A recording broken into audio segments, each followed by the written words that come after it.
पश्चिम बंगाल में चुनावी बिगुल बजने से पहले टीएमसी और बीजेपी के बीच घमासान मचा हुआ है। ममता बनर्जी के सामने अपने किले को बचाने की चुनौती है, तो बीजेपी किसी भी कीमत पर ममता के किले में सेंध लगाना चाहती है। बोलपुर में कुछ दिनों पहले बीजेपी के चाणक्य अमित शाह ने रोड शो किया था, तो उसका जवाब देने के लिए बुधवार को बंगाल की मुख्यमंत्री और तृणमूल कांग्रेस की प्रमुख ममता बनर्जी बीरभूम पहुंची। ममता बनर्जी ने यहां पर पद यात्रा निकाली और चुनाव सभा को भी संबोधित किया। ममता की पूरी पद यात्रा में सांस्कृतिक कार्यक्रमों का भी नजारा देखने को मिला। साथ ही इस पूरी पदयात्रा में बंगाली कल्चर पर फोकस किया जा रहा है। रैली में उन्होंने बीजेपी पर जमकर निशाना साधा। रैली में बीजेपी पर हमला बोलते हुए ममता ने कहा, जो लोग महात्मा गांधी और देश के अन्य महापुरुषों का सम्मान नहीं करते, वे सोनार बंगला बनाने की बात करते हैं।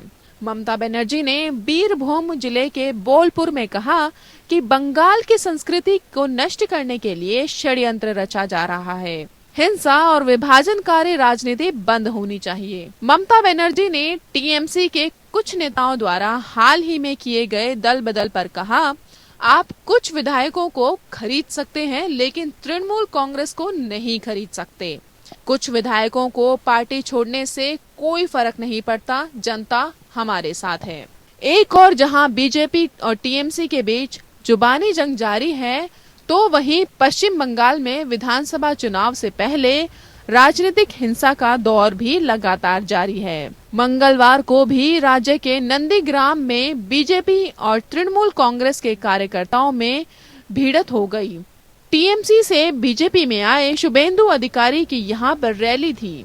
शुभेंदु अधिकारी के समर्थक जब रैली स्थल की ओर जा रहे थे, तब बसों में तोड़फोड़ की गई। बीजेपी में शामिल होने के बाद नंदीग्राम इलाके में शुभेंदु की ये पहली सभा थी।